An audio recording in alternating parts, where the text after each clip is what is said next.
Welcome to the January edition of Around Town, a monthly news magazine from the town of Garner. I'm your host, Rick Mercer. We're here at the studio where we do the behind-the-scenes production work to put together our show. We have another great show for you this month. Our first segment is about the opening ceremony and bridge dedication for the Timber Drive extension. Let's go right to it. Good afternoon and welcome, everyone. For those of you who do not know me, I'm Wally Bowman, the Division Engineer for the North Carolina Department of Transportation for this area. And it's great to see each and every one of you here today as we cut a ribbon to celebrate the opening of Timber Drive extension, and we also named the bridge over Mollers Creek of the Timber Drive extension. We're going to name it the F. Donald Robar Bridge. We are honored to have North Carolina Department of Transportation Secretary Gene Conti as our keynote speaker this afternoon, and at this time we have Reverend Deacon Leo Tapler who will come forward and give the invocation.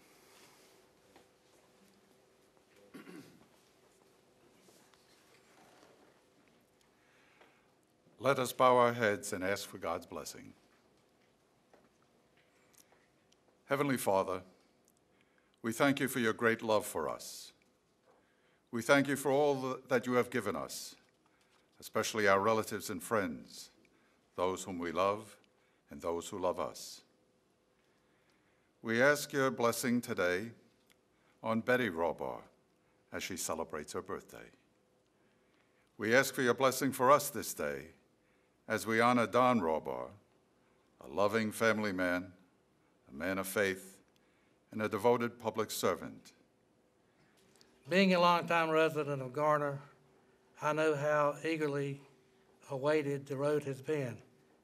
It has been much discussed for several decades, and we've all watched its construction with anticipation of the day it will open, and it's going to be soon.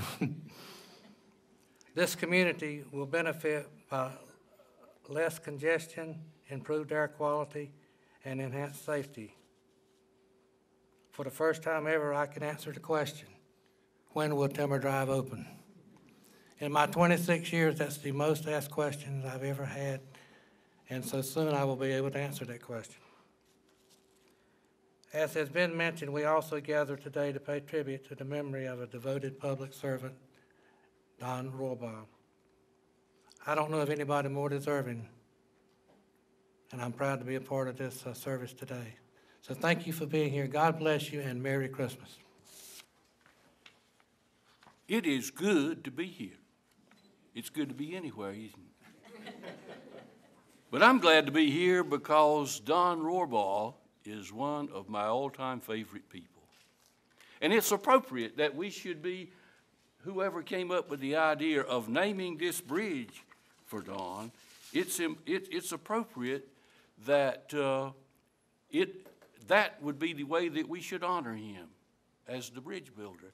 In fact, there was a poem written by William Allen Drumgoole called The Bridge Builder. And I'll give you a brief condensation. He wrote about a man who was traveling, and late in the day he came to a place with no bridge and a lot of water, and it was a struggle at his age and in his physical condition to get across the stream. And when he got over there, he started thinking about building a bridge and planning and getting ready to build that bridge. And a young person walked up to him and said, "Why are you doing that?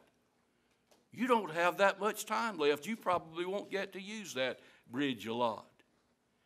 He said, "Someday a young person in a hurry and perhaps would endanger himself by crossing this stream in this fashion will come by here and he needs it." He said, "That's the person that I'm building that bridge for." I wish I could recite the poem for you, but at my age, I can't remember things like that. But I never forget Don. But that reminded me of Don. I'm not doing it for me.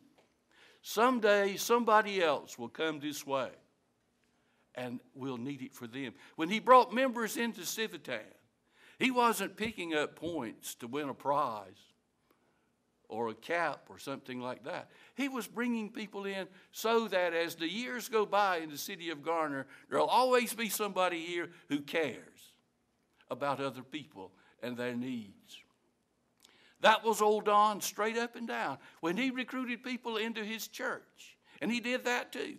When he worked for the American Cancer Society, it was not for him that he was raising money for research to find treatments for various kinds of cancer, but he was doing it because he cares about people and he didn't want anybody to suffer that could be saved.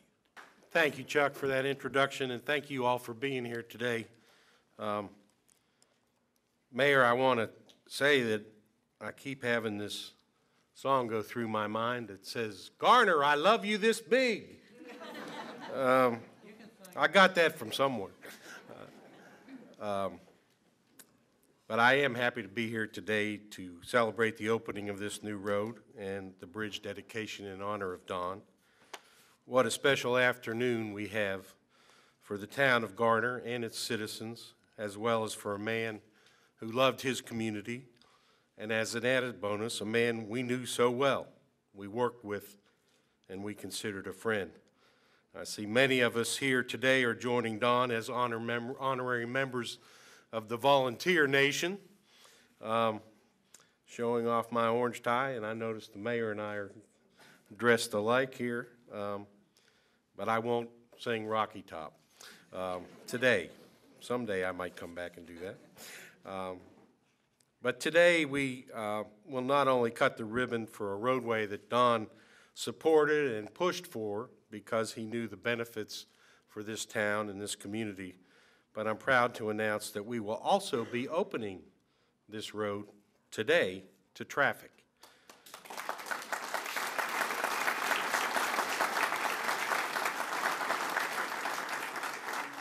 And as the mayor said, 10 months ahead of schedule.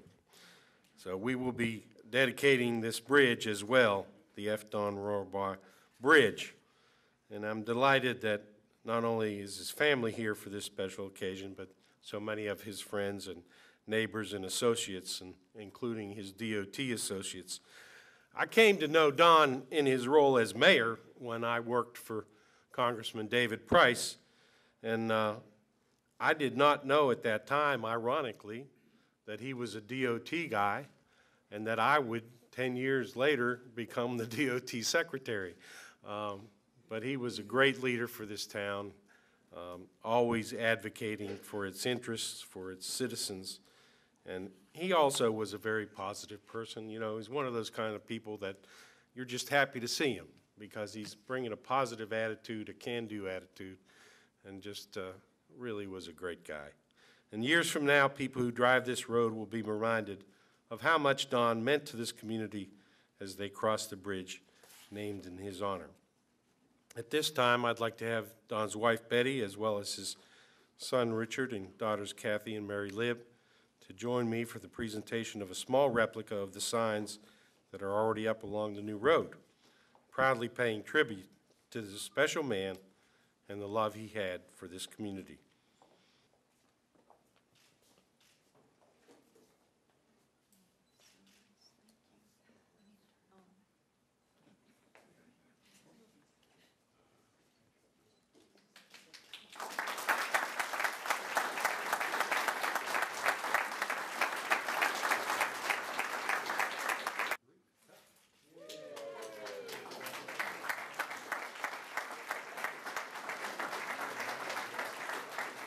Our next segment is Great People in Garner with Mayor Ronnie Williams. This month he visits the home of the Reverend David Forbes, a founding member of the Student Nonviolent Coordinating Committee, which played a decisive role in the civil rights movement in the 1960s.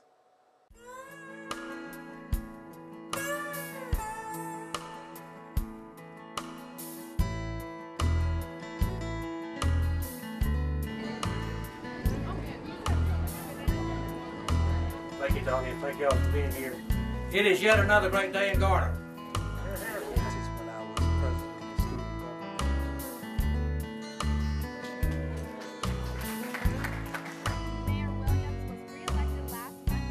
to another 4-year term as Garner's mayor. Hello, I'm Garner Mayor Ronnie Williams. We're here today for another installment of the segment that we call Great People in Garner. And with us today is the Reverend Dr. David C. Forbes. Welcome to the show, Dr. Forbes. Thank you, Mr. Mayor. I'm honored to be on your show and to No, be in conversation it's with our you. honor, I can tell you that. All right. Question, you have recently retired from the ministry. What do you miss most about being involved in the ministry? Well, I like to think, Mr. Mayor, that I retired from active pastoring, but not from ministry. For ministry is a lifelong commitment. But what I miss about the active pastorate, of course, is the dynamic activity and interaction with the people. My commitment is that as of the date that I retired, that I should not be in the congregation until the congregation calls its next pastor. And so I have very greatly missed the people. And I've missed regular preaching. I've done some preaching and some speaking in a community service, but that's been a lot that I've had to get accustomed to. A pastor has 3 roles, pastor, minister, and a preacher. Did you fulfill all of those titles? I gave it my best shot, and you were at the retirement activity. Yes, sir, I enjoyed it. The proclamations and the comments that people made seemed to suggest that I gave it a good run. In Garner, we're proud to call you one of our citizens. Why did you choose to call Garner home, and what do you like most about Garner and its people? I know you could live anywhere in North Carolina, anywhere in Wake County, but you chose Garner.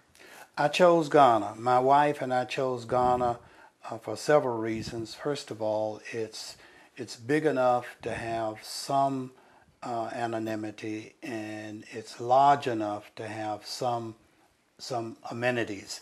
Also, we looked in North Raleigh, we looked in other areas, Cary, and we thought that we got the best bang for our buck in the housing market. And so all of those things conspired. Our daughter, at the time that we were living in Raleigh, our daughter attended Garner High School, so she's an alumnus of Garner, and we had the opportunity to meet some of the fine teachers and administrators and people like yourself, and that had some merit as well.